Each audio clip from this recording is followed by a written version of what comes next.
నమస్తే అండి. ఈరోజు అనేది మేము ఇక్కడ తిమ్మాపురం గ్రామంలో మన అయ్యన్న గారి చేనుకి రావడం జరిగింది. అయితే మన యొక్క రాజరాణి ప్రోడక్ట్ ఇప్పుడు కొట్టే 5 రోజులు అయింది కదా. ఈరోజు వచ్చేసి మనకు 2వ తారీఖు ఆగస్టు నెల. ఈరోజు వచ్చేసి మనకు ఆదివారము. సో మన ఈ రాజారాణి కొట్టి ఇప్పుడు కొట్టడానికి ముందు మన చేను ఎట్లుంది, కొట్టిన తర్వాత ఏం మార్పు వచ్చింది అన్న?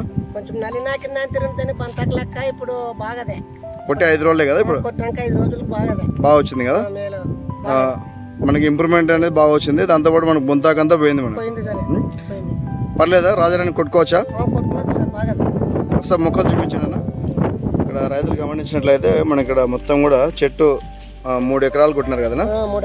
మనకి ఎక్కడ కూడా బొంతాకు అనేది ఫస్ట్ కొట్టడానికి ముందు అంతా ఆకు ముడుచుకుపోయింది మొత్తం కూడా. మీకు ఇది కొట్టిన తర్వాత మనకు మేలు, చాలా మేలు. మనకు వచ్చే ఎగురు కూడా చాలా నీట్గా వస్తుంది. సెట్టింగ్ కూడా చాలా అద్భుతంగా వస్తుంది అండి. వాడుకోవచ్చు కదా, ప్రతి ఒక్కరు వాడుకోవచ్చు రాజారాణి. ఓకే అండి, థ్యాంక్ యూ అండి.